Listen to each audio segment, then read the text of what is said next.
అనగనగా ఒకప్పుడు పచ్చని పంటలు, మంచి మనసున్న మనుషులతో నిండిన పల్లేరు అనే గ్రామం ఉండేది. ఆ గ్రామంలో రామయ్య అనే రైతు ఉండేవాడు. కానీ అతనికి ఒక చెడ్డ అలవాటు ఉంది. అదే పిసినారితనం. డబ్బు విషయంలో ఎప్పుడూ కంజూస్గా ఉండేవాడు.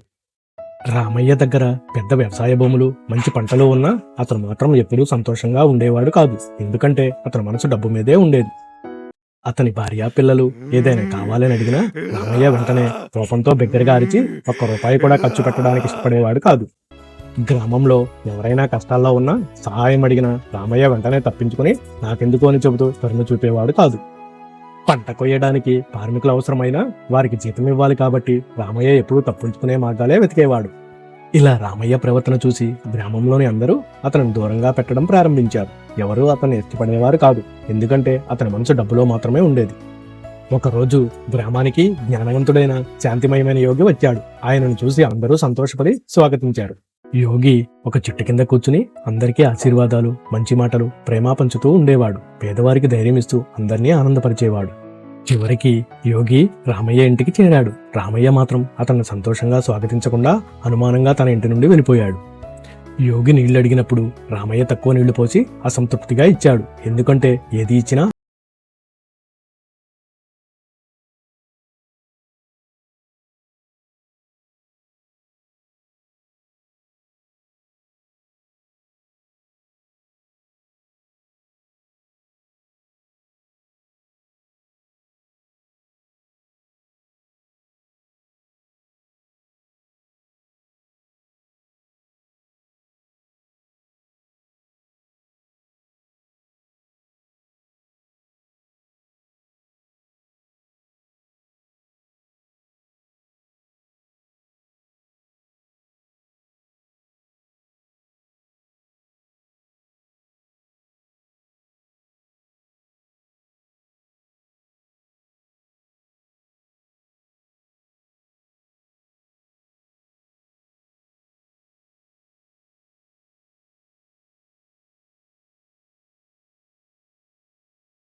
సాగింది.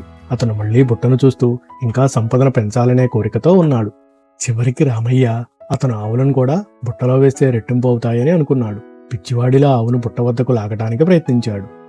కానీ ఆ క్షణం బుట్ట ఒక్కసారిగా ప్రకాశిస్తూ పెద్ద వెలుగుతో ఇంట్లోని మొత్తం ధనం, పంట, ఆభరణాలు అన్నీ మాయమైపోయాయి.